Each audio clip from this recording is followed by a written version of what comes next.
ganyan? Kanino ka ba mas natatakot? Sa mahal na hari o sa akin?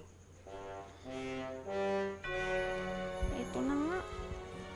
Yan. Dapat lang.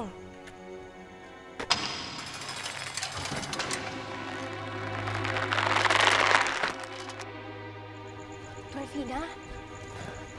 Dorfina? Cordelia, bakit ka pumasok dito?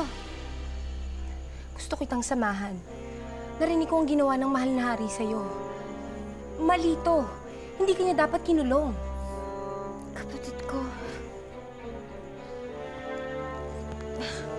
Pwede mo ba akong tulungan? Kausapin mo ang ama at ina. Ikinalulungkot kong sabihin. Pero hindi rin naman makikinig sa akin ng mahal na hari. Bakit nila ako ginaganito? Hindi ko talaga maintindihan.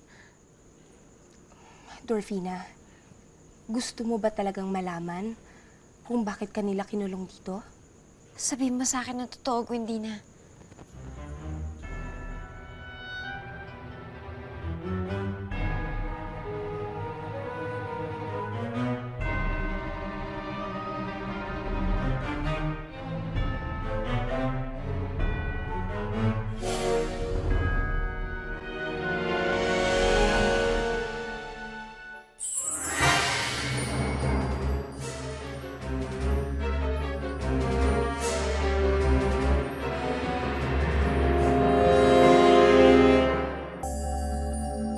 Ano to, Gwendina?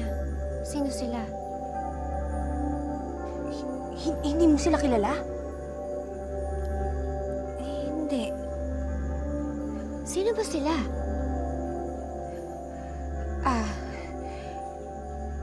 Kilala sila ng isang taong nagpapanggap na duwende, Dorfina. Isang taong nagpapanggap na duwende? Paano nangyari yun? Eh di hindi siya kasya sa punso.